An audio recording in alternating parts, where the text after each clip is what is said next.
Back to our YouTube channel my notes coaching academy. So इससे पिछले lecture में हमने क्या किया, तत्सम और तद्भव शब्द, और आज के हम लेक्चर में करने वाले हैं रचना के आधार पर शब्द विचार। ठीक है कि रचना के आधार पर शब्दों को कितने भागों में विभाजित किया गया है।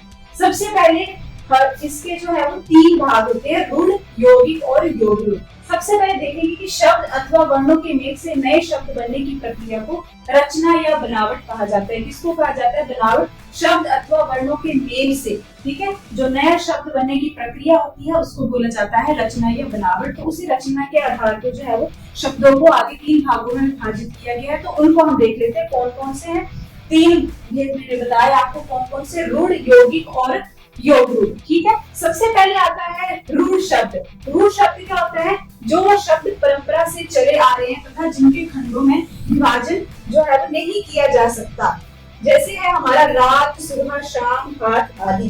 ठीक है, इसमें क्या होता है कि जो शब्द है उनको आप खंडों में विभाजित नहीं कर सकते हम। जैसे हम यहाँ पे देखिए रात है, ठीक है, तो रात है तो रा प्लस त, इसको अलग अलग हम नहीं देख सकते। रात एक ही शब्द रहता है, उसके हम खंडों में विभाजन नहीं कर सकते। शाम, इसका भी नहीं किया जा सकता, हाथ भी नहीं किया जा सकता। ठीक है, क्योंकि इसमें अगर हम अलग करेंगे तो इन दोनों के अलग अलग मीनिंग नहीं निकलने को मिलेंगे हमें। ठीक है, तो इसलिए ये ऐसे शब्द होते हैं, वो शब्द जो क्या होते हैं जिनको खंडों में विभाजित नहीं किया जा सकता। अगर हमने इनको देखना है कि ये कौन से शब्द है तो हम इनका विभाजन करके देख सकते हैं और इनकी आसानी से पहचान कर सकते हैं कि ये कौन से शब्द हैं।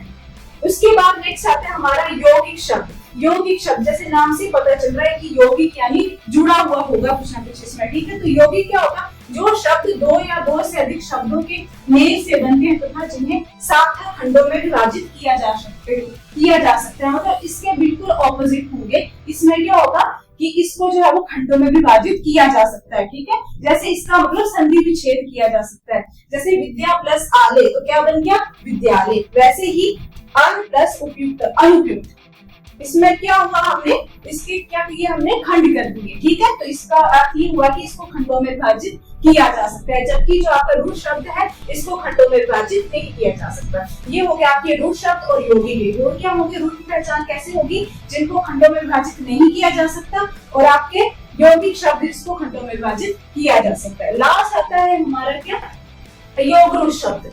योगरूढ़ शब्द क्या होते हैं? जिसे यौगिक शब्द से किसी विशेष अर्थ का बोध होता है उसे योगरूढ़ शब्द कहते हैं। इसका अर्थ क्या है कि जब हम किसी भी वर्ड को देखेंगे तो वो किसके लिए डेडिकेटेड होगा? किसी थर्ड पर्सन के लिए डेडिकेटेड होगा, यानी उसका मीनिंग किसी थर्ड पर्सन के लिए निकलेगा। जैसे यहाँ पे है पंख प्लस ज। ठीक है, पंख का अर्थ क्या होता है? कीचड़। कीचड़ में पैदा होने वाला क्या? कमल।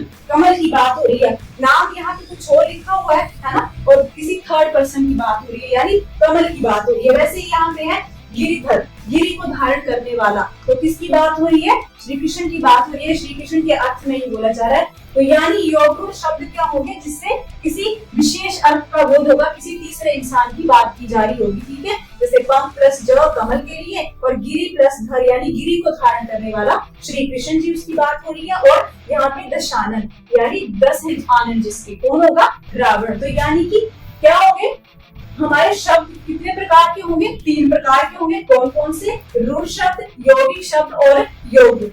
रूढ़ में क्या होगा? जिनके हम खंडों में विभाजन नहीं कर सकते हैं। ठीक है, जैसे रात, सुबह, शाम, हाथ। ठीक है, ये इकट्ठे रहते हैं, इनका हम विच्छेद नहीं कर सकते।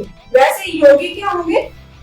जो आपके दो शब्दों से मिलकर बनेंगे, जिनका हम विखंडन कर सकते हैं। ठीक है, जैसे यहाँ पे है विद्या प्लस आले, विद्यालय, अन प्लस उपयुक्त, अनुपयुक्त। ठीक है, ये हो गए रूढ़ और यौगिक। को लास्ट आता है जिनका हम विखंडन भी कर सकते हैं और किसी थर्ड पर्सन की विशेषता बताते हैं। ठीक है, क्या आगे आपके पंकज, गिरधर और दशानन।